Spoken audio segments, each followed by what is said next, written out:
Delay. Dr. Delay. Again and again, thank you all for your very warm welcome. Everyone I've spoken has said what an honor it is for us to be on this visit, to have the privilege of meeting with His Holiness the Dalai Lama earlier today. Yes, it is an honor, but for us it is truly a blessing. It is a blessing to see all of you, to say thank you to you. It has been said earlier that you're saying thank you to us, but we're saying thank you to you. Because you heard our colleagues talk about this legislation that was passed last week. We have been fighting this fight, all of us, for a long time. And in the spirituality of His Holiness, with the maneuvering inside the Congress, we've made progress.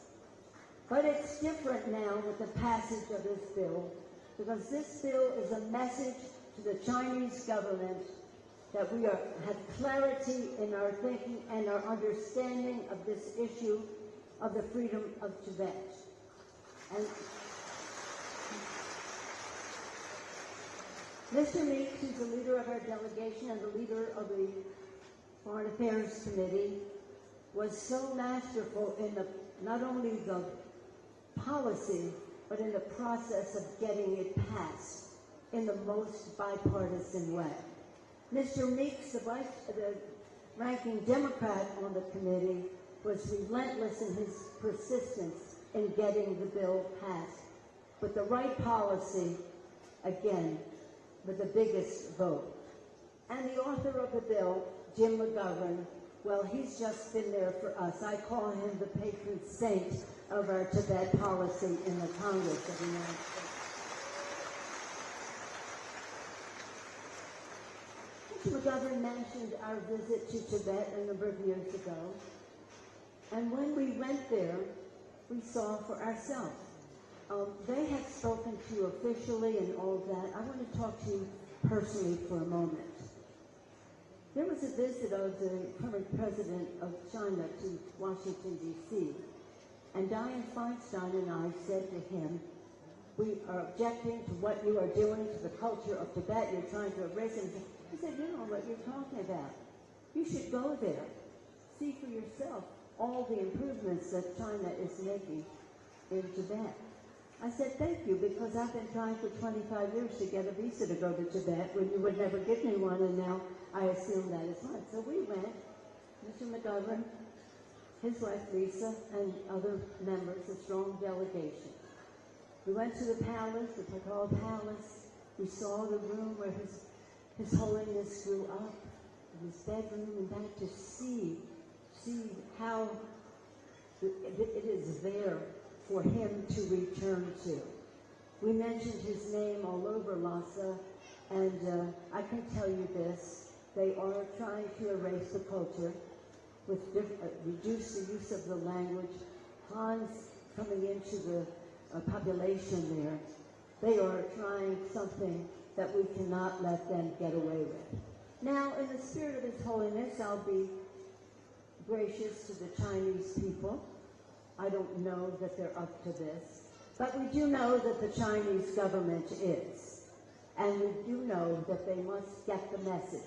And this legislation sends the message, the House and the Senate, and soon to be signed by Joe Biden, the President of the United States. Everybody has talked about the children, and that's really what our mission is, to see these beautiful children perform the arts of the Tibetan arts. Is really our purpose, is to make the future better for them. When we see in Tibet that they're trying to, again, send them to school, educate them in the Chinese way, to reduce their knowledge of the Tibetan language, to have surveillance of everything that they do and that their families do in a way that is not respectful of their dignity and worth. We just can't let that happen. But let me just thank you. Before I came here today, I spoke to Richard Gere on the phone, and he said to send you his respects. he wishes that he could be here. A family matter keeps him. But Tibet has no better friend in the outside world, outside of government, than Richard Gere. And I mention him because it's about you. We are able, with our inside maneuvering, to get legislation on the move. We are able, with your outside mobilization, to get the votes to pass the bill. I know your power in this. When you call in, when you show your visibility, as you have done in the Congressman Malatakis, but in my district in San Francisco and in California, let's hear it for San Francisco and California, okay? We had many Tibetans there, very active, very active. But in any event, know that you made this bill pass possible. Your communication with the diaspora throughout the Tibetan diaspora throughout the world made all the difference. So thank you for making this bill the policy of the United States of America, which says to the Chinese government, things have changed now, get ready for that. And also understand this. His Holiness the Dalai Lama, with his message of knowledge and tradition and compassion and purity of soul and love, he will live a long time and his legacy will live forever. But to you, President of China, you'll be gone and nobody will give you credit for anything. So in that spirit now the Dalai Lama would not approve of my saying that. When I criticize the Chinese government, he says, let's pray for Nancy to rid her of her negative attitudes. But I hope he will indulge me today to say the change is on the way. As our colleagues have said, hope springs from faith, and the faith of the Tibetan people in the goodness of others is what is going to make all the difference.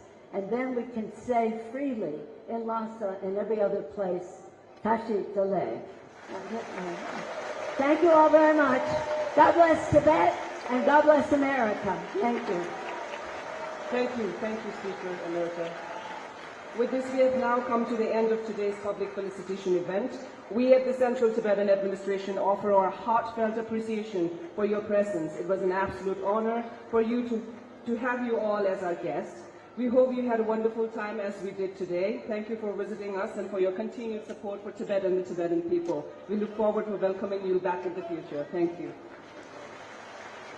So before we break up, I want to take this opportunity to thank the Government of India and the people of India for supporting us during these last 65 years. I want to reiterate the fact that if it is not for the Government of India and people of India, we would not be where we are today. And I have always said that whatever we have today, we owe everything to His Holiness the Dalai Lama and his leadership, and the indomitable spirit of the Tibetans inside Tibet. So finally, I want to thank the delegates once again. After so many months of preparation, it has come to a fruition today. The delegates are here. I think we had one of the most memorable times in our struggle movement. The students are here, the public are here. We represent the Tibetans inside and outside Tibet, and from the very deepest corner of our heart, we want to thank every single delegate led by Chairman Michael McCall and Speaker Emerita Nancy Pelosi. Thank you very much. Thank you.